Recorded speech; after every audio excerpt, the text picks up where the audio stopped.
qu'il est beau ce chant, Gloria in excelsis Deo, qu'il nous fait du bien de le rechanter chaque année à ce moment si particulier de Noël.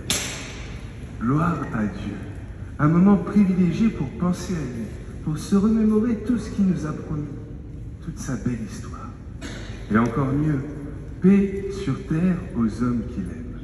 La paix pour chacun et chacune d'entre nous, comme une parenthèse enchantée dans une actualité pas toujours évidente, un moment offert de sérénité, de grâce et de paix.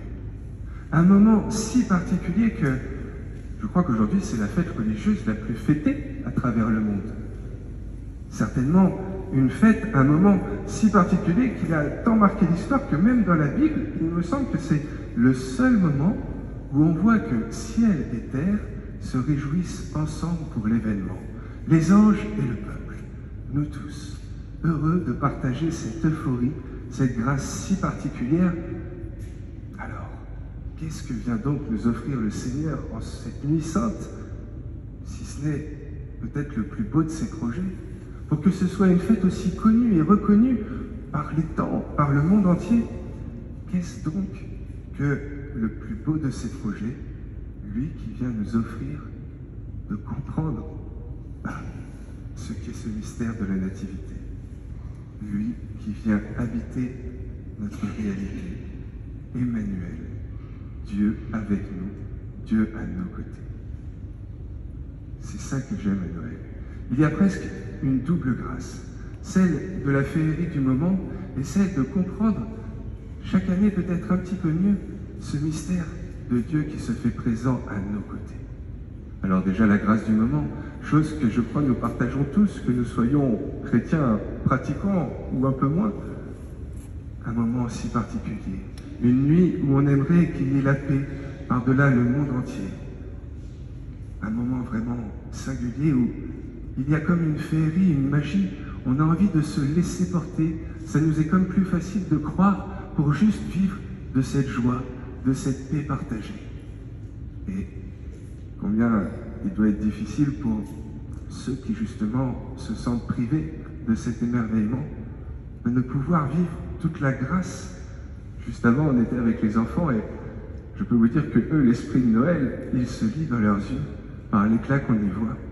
Et c'est vrai que si c'est une fête qui peut paraître la plus belle, la plus magnifique des grâces, la plus désirable et la plus enviable, ben c'est sûr que pour ceux qui ont l'impression de passer à côté, de ne pas pouvoir profiter de cet esprit magique de Noël, c'est encore plus intolérable.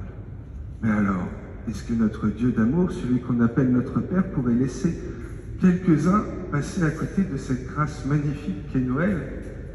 Je ne crois pas et je ne pense pas pour vous non plus. Mais alors, qu'est-ce qu'au fond, il veut nous enseigner par cette nuit sainte? Qu'est-ce qu'il veut nous transmettre par le mystère de la Nativité? Dieu à nos côtés. Lui, le prince de la paix. Isaïe nous disait dans la première lecture que c'est un sauveur qui nous est né. Quelqu'un qui va étendre la paix par-delà le monde entier et pour l'éternité. 2000 ans après, on aurait de quoi en douter un peu. Il y a malheureusement encore tant de conflits à travers le monde. Et même cette crèche, si belle qu'on nous présente comme un instant utopique, féerique, combien de contraintes et de difficultés ça a dû être pour ce couple de jeunes fiancés, alors qu'elle est enceinte, quasiment sur le point d'accoucher, obligée de faire des dizaines et des dizaines de kilomètres pour aller se faire recenser, juste pour obéir à la loi. Et alors que nous, je pense que dans le bus, on laisserait à tous, on laisserait toujours, chacun d'entre nous, notre place à une dame qu'on voit enceinte. Là, Marie, qui est sur le point d'accoucher, on ne lui laisse aucune place. Au point qu'elle va être obligée de mettre son fils premier-né dans la mangeoire. Un lieu quand même assez risqué, parce que si notre ami le bœuf, souvent dans la crèche, nous est présenté comme quelqu'un de plaisant, la réalité c'est que je ne sais pas si je mettrais mon nouveau-né de quelques instants dans la mangeoire sous le nez d'un bovidé. Mais donc derrière toutes ces contraintes apparentes, derrière toutes ces difficultés évidentes de ce qu'a été la nuit de la Nativité pour ces deux fiancés, ils ont su vivre l'émerveillement. Et est-ce qu'au fond, cet exemple qu'il nous donne n'est pas le message précis de Noël? On aimerait parfois que Dieu transforme le monde en merveilleux, comme nous on l'a en tête. Et souvent, nous faisons l'expérience que ce n'est pas le cas.